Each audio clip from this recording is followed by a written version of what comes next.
With me to discuss whether the parties can come together on anything, Maryland Governor Martin O'Malley, who chairs the Democratic Governors Association, and in Alabama, Senator Jeff Sessions, the top Republican on the Budget Committee. Gentlemen, thank you very much indeed for joining me. Let me first ask you, you heard from John Chambers now, still categoric that this downgrade should happen.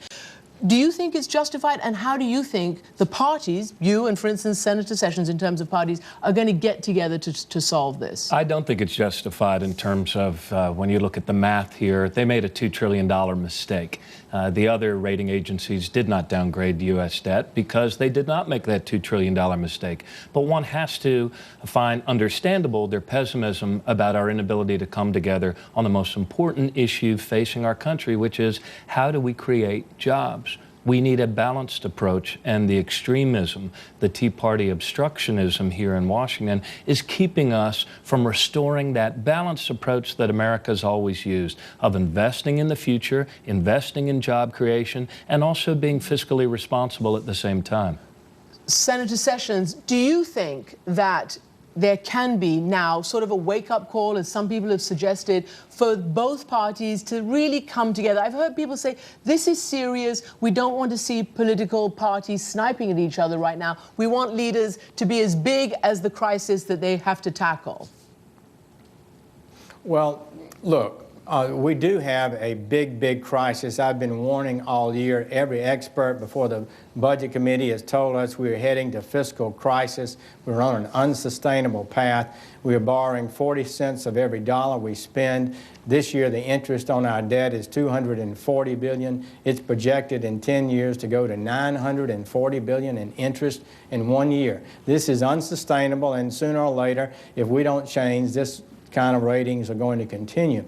But when you have a Democratic Senate that will not produce a budget in 830 days without a budget, a president who submitted the most irresponsible budget in history, who's continuing to talk about spending more, investing more, whose Secretary of Education was demanding a 13% increase in the Department of Education next fiscal year beginning October 1st, you know we're in denial. We're not understanding the threat. The president is going to have to look the American people in the eye and tell them we are on an unsustainable course. He's got to do that.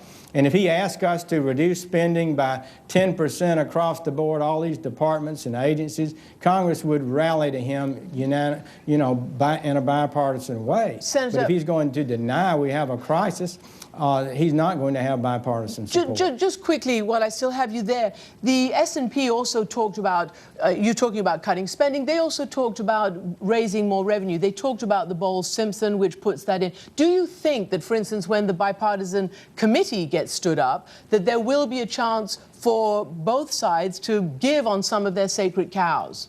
Would you on tax loopholes, for instance, and tax reform?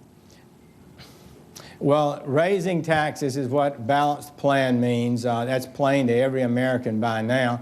The administration wants to raise taxes so they can permanently implant a larger level of spending. They've increased domestic discretionary spending 24% in 2 years.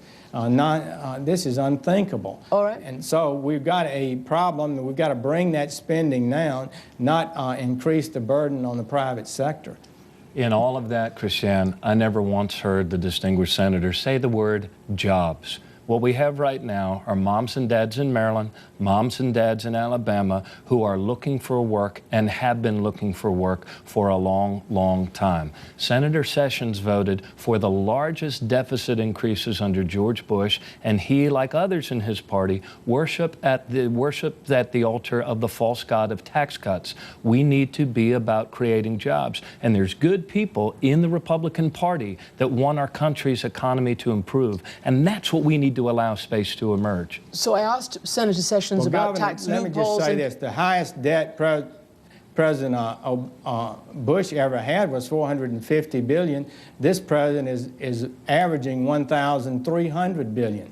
And every single time, Senator, you voted to increase the debt limit. The debt already, according to expert testimony, is pulling down growth and costing us jobs. The debt, you said 100% Senator. of GDP is hammering our economy, and that's why we're not having the growth That's why we're having the unexpected decline in growth All right. that we've seen the first half of this year. You've both laid out the parameters that we've heard over and over again. I want to ask you, Senator Sessions, do you have faith that this debt committee will be able to come to the agreements and make the cuts and savings and also do what needs to be done to tackle the debt? Christiane, I do believe that committee can function and be successful in the limited goal we've given them. What S&P is saying is not enough. It's only about $2 trillion, a little over, when we're going to increase our debt in the next 10 years, $13 trillion. So that's why they're concerned. Even the plan is insufficient if successful. And Governor O'Malley, do you have faith that the debt committee can actually tackle this? I do, because when you ask the public if they believe a balanced approach is required, almost 50% of registered Republicans agree that a balanced approach is required.